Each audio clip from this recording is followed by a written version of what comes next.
क्या सास बन सकती है माँ? अरे क्यों रे, काम में ध्यान नहीं है जो सब्जी में नीरा नमक भर दिया। मुफ्त में रोटी तोड़ने की आदत पड़ी हुई है। यह सब यहाँ नहीं चलेगा। गलती हो गई माँ जी, माफ कर दीजिए। माफी चाहिए? चलो ठीक है, ये नमक भरी सारी सब्जी खत्म कर। कुछ भी फेंकना नहीं चाहिए, मिल जाएगी माफी। सुनैना की शादी कुछ महीनों पहले ही वासु से हुई है, जिसके बाद से उसकी जिंदगी इस नर्क में जल ही रही है। और अब यही सुनैना की आम जिंदगी है, जिसमें उसकी सास हर छोटी बात पर और कभी कभी तो बिना किसी बात के बस उसे परेशान कर खरी खोटी सुनाती ही रहती है। सुनैना, कल मुही कहाँ मरी हुई है? इधर तो आ। सास की आवाज सुन सुनैना भागती हुई उसके पास आती है। क्या हुआ माँ जी?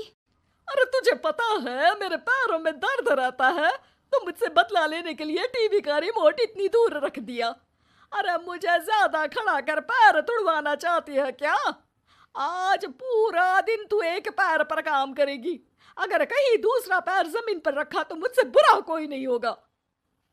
सास और सुनैना की ये कहानी उसकी ननद सिम्मी बहुत करीब से देख रही होती है, जिस वजह से उसके मन में ससुराल और सास के लिए डर बनने लगता है। इसी तरह दिन बीतते हैं।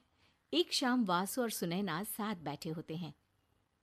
क्या बात है, तुम दिन पर दिन कमजोर कैसे होती जा रही हो? नहीं तो, आपको ऐसे ही लग रहा होगा, मैं बिल्कुल ठीक हूँ। हो सकता है, पर चलो ध्यान रखना, मुझे कुछ काम है। ऐसा बोल जैसे ही वासु जाता है, तभी सिम्मी वहां आ जाती है। भाभी, आप भाई को माँ के बारे में बता क्यों नहीं देती? वो आपके साथ बहुत गलत करती है। क्या सारे ससुराल वाले ऐसे ही होते हैं? भाभी, मुझे तो शादी ही नहीं करनी, बहुत डर लगता है मुझे। अरे तुम बेकार ही टेंशन ले रही हो, ऐसा कुछ नहीं है। मुझे पता है तुम्हारा ससुराल बहुत अच्छा है, इसलिए खुशी खुशी ससुराल की तैयारी करो। सिम्मी तो वहां से चली जाती है, लेकिन सुनैना उसकी बातों से सोच में पड़ जाती है। कुछ दिनों बाद सुनैना के मम्मी पापा और भाई उनके घर आते हैं, जिन्हें देख सास हैरान रह जाती है। आप लोग सुनैना से मिलने आए हैं? अरे बहू, देख तो तेरे मम्मी पापा आए हैं। जी नहीं, आज हम यहाँ लड़की नहीं लड़के वाले बनकर आए हैं। हाँ माँ, मैंने ही सिम्मी और शरद के रिश्ते की बात मम्मी पापा से की थी। शरद हमारी सिम्मी के लिए परफेक्ट है। बेटे की बात मानते हुए उसकी माँ रिश्ते के लिए मान जाती है, पर अब सिम्मी के मन में ससुराल का डर और ज्यादा बढ़ जाता है। जैसे यहाँ माँ भाभी पर जुल्म करती है, ये भी पक्का अपनी बेटी का बदला लेने के लिए ही मुझसे शादी कर रहे हैं। इसी सब के बीच देखते ही देखते सिम्मी शरद की शादी हो जाती है और सास के नाम से डरी सहमी सिम्मी ससुराल पहुंच जाती है। जहां पहुंचते ही वो डरते हुए बोलती है, मम्मी जी, मैं अभी पूरे घर का काम कर दूंगी और जॉब भी छोड़ दूंगी। जैसे आप कहोगी मैं सब कुछ वैसे ही करूंगी। अरे, इतना डर क्यों रही हो? और अभी घर आई हो, कोई काम करने की जरूरत नहीं। नई शादी है, कुछ दिन आराम करो, घूमो फिरो। रही बात घर या जॉब की, तो वो तुम्हारी चॉइस है, कोई तुम्हें नहीं रोकेगा। सास का ऐसा व्यवहार देख सिम्मी हैरान रह जाती है और अपनी भाभी सुनैना का ससुराल में पहला दिन सोचने लगती है। चलो हो गया कार्यक्रम खत्म, जा वासु आराम कर। बहू, तू अपने काम पर लग जा।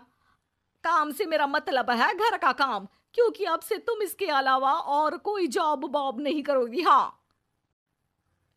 क्या हुआ, कहाँ खो गई? लगता है सपनों में ही घूमने लगी। बताती हूँ तुझे अभी। मेरी बेटी का मजाक बनाएगा? सपने में क्यों, असलियत में घुमा कर ला, जा। ससुराल की ऐसी इमेज सिम्मी ने कभी सपने में भी नहीं सोची थी। अपने आप को बहू नहीं, बेटी सुन उसे बहुत हैरानी होती है। लेकिन जैसे जैसे समय बीतता है, तो अब सिम्मी को किसी भी जगह से ज्यादा ससुराल अच्छा लगने लगता है। एक दिन सिम्मी सबसे मिलने मायके आती है, तो अपनी माँ को भाभी पर चिल्लाते हुए देखती है। अरे करमजली, अगर मुझे इतना ही पैसा खर्च करना होता तो तेरी जगह घर में नौकरानी ना रख लेती। तुझे लेकर आई जिस नौकरानी का पैसा बचे, पर तू तो उससे भी ज्यादा खर्चा करा रही है। बस माँ, तुम्हें कोई कुछ बोलता नहीं तो हर हद पार करोगी क्या? अगर यही सब मेरी सास करे तो? और तो उनकी बेटी को जिंदा गाड़ दूंगी। तुम्हारे और उनके अंदर यही तो फर्क है माँ।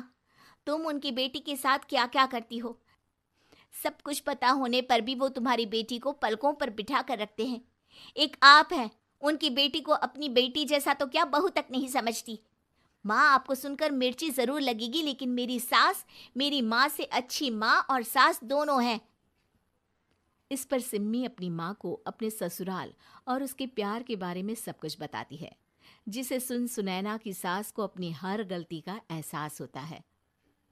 अगर वो चाहते तो आराम से अपनी बेटी का बदला मेरी बेटी से ले सकते थे, पर उन्होंने ऐसा नहीं किया और तुझे हमसे भी ज्यादा प्यार दिया। तुम दोनों ही मुझे माफ कर दो। इसके बाद तो जैसे सुनैना की सास का रूप पूरी तरह बदल जाता है। Mission successful. रिवेंज लेना है क्या?